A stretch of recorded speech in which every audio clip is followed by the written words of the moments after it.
सहारे कितने भी सच्चे हों, एक दिन साथ छोड़ ही जाते हैं। ये कहावत आपने जरूर सुनी होगी। सुधा मूर्ति जी की किताब महाश्वेता, आज जिसका मैं आपके सामने बुक रिव्यू देने वाली हूँ। ये किताब एक बहुत ही इंटरेस्टिंग स्टोरी लिए हुए है। महाश्वेता इसकी जो मेन प्रोटेगोनिस्ट होती है, जो कि शुरुआती दिनों में अपनी ज़िंदगी में एक बहुत ही परफेक्ट लड़की होती है। पढ़ने लिखने में से लेकर के घर के कामकाज सभी चीज़ों में वो बेहतर होती है, बहुत सुंदर भी होती है। उसकी शादी होती है। शादी के कुछ दिनों बाद तक तो सब ठीक चलता है।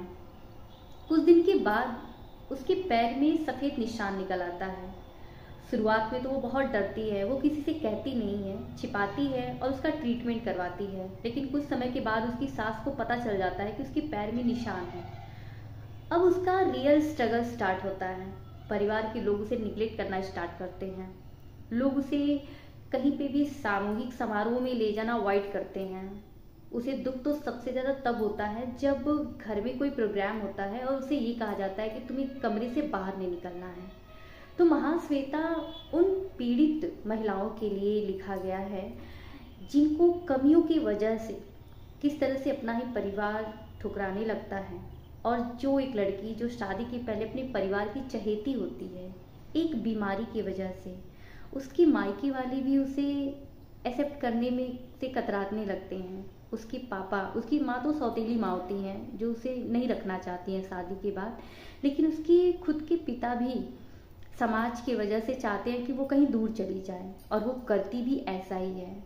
वो बाहर चली जाती हैं अपनी ज़िंदगी को सरवाइव करने, इंडिया छोड़ देती है, अब्रॉड चली जाती हैं। और उसका इस स्टोरी में दिखाया गया कि कैसे बाहर जाकर के एक महिला अकेले कितना संघर्ष करती है, अकेलेपन से लड़ना, बीमारी से लड़ना, और इन सब चीज़ों से गो थ्रू होते हुए भी वो निखर के बेहतर बन के बाहर आती है।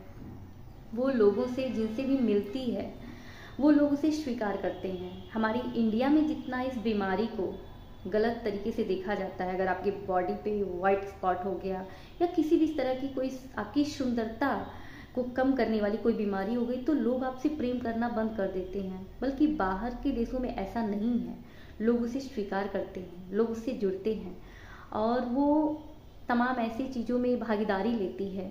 जो लोग उसी की तरह से स्किन प्रॉब्लम से जूझ रहे होते हैं, उनके लिए एक मिसाल बनती है। वो उन चीज़ों पे काम करती है।